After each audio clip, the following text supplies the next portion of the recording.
Macro investing provides access to markets that our clients otherwise wouldn't be involved in.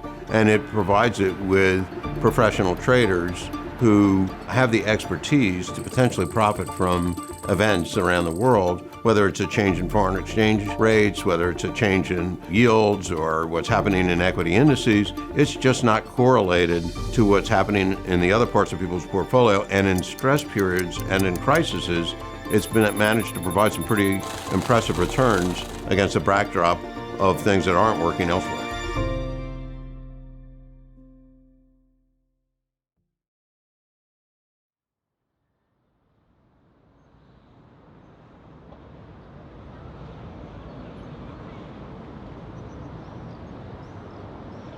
I think of Graham Capital as a pioneer in macro trading, as a firm that has a rich history of 30 years of investing in macro for our clients and trying to always innovate and come up with new and creative ways of generating sources of return that clients would not access elsewhere. Graham has 3 different offices, one in London, one in Florida, and the main office here in Connecticut. We want to be a global firm, not only in the markets we trade, but we also want to provide access for talented people to work where they think is the most conducive for not only their lifestyle, but their careers. As I think about one of the attributes of Graham that's somewhat unique is how Graham is involved in both quantitative trading and discretionary trading, is better than only one or the other. But it's also very important to have the synergy between these 2 very different ways of approaching the markets. And I think it's unique to Graham. There aren't so many firms that approach it the way we do, which we have our quantitative models and we have our people, and we have both sides of how we manage capital working together at times to try and accomplish the best overall results. Humans have an advantage when markets are very volatile because they're very tactical and very short-term oriented. Thinking, reading, analyzing markets, and then coming up with trading strategies to profit from those views and from that data. On the other hand, systems, quantitative processes have the ability to look at an enormity of data, structured and structured data, and then come up with very robust statistical tools to forecast markets and build robust portfolios. There are advantages to each one of these styles. When things are changing really fast in a very complex way, humans might be a bit better at the game still. When things are more stable and you have to process an enormous amount of data, then machines can be better.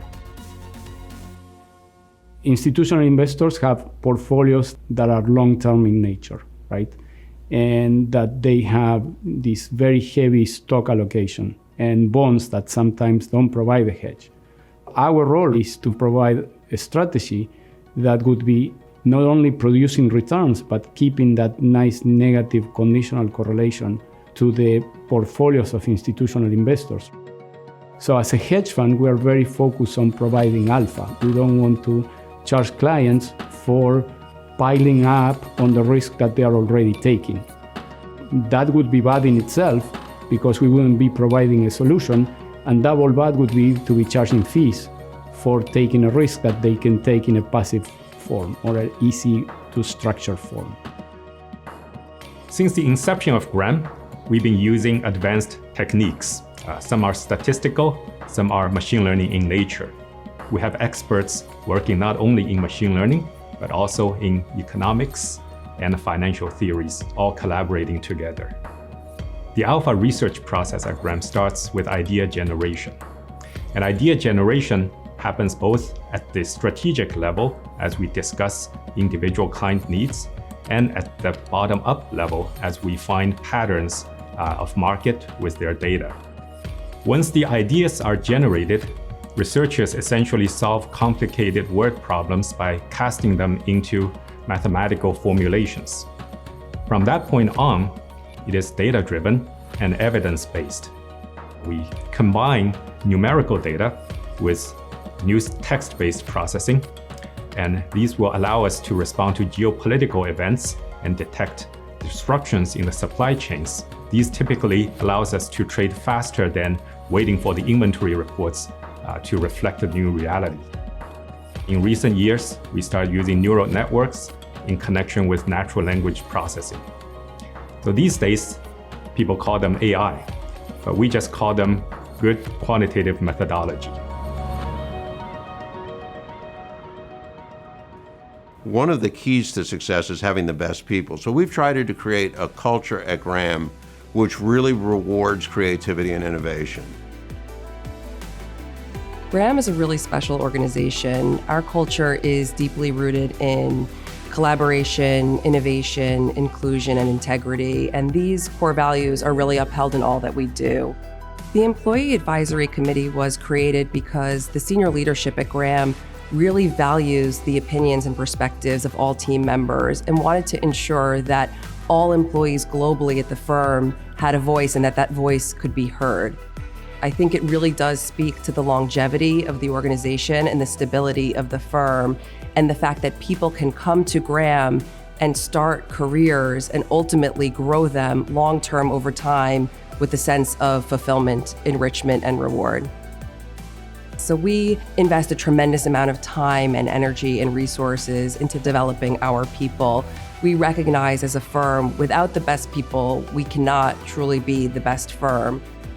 The physical and mental well-being of our team members is critical to their performance and satisfaction with the firm. To show our commitment to the health and well-being of our employees, we have on staff a full-time director of health and wellness. That individual, alongside with senior leadership, works to create specific initiatives and programs that are offered and available to all of our team members. That is just one specific example of an initiative that we help to support, but we do many things to give back to our local community as we view it to be critically important.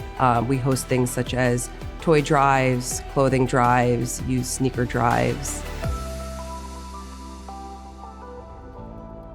For Graham to have accomplished the success we've enjoyed for 30 years, the things that make sense to me that are the building blocks of our ability to achieve success in very different market cycles. One is the diversity of different approaches we have to generating returns to market and different sources of alpha.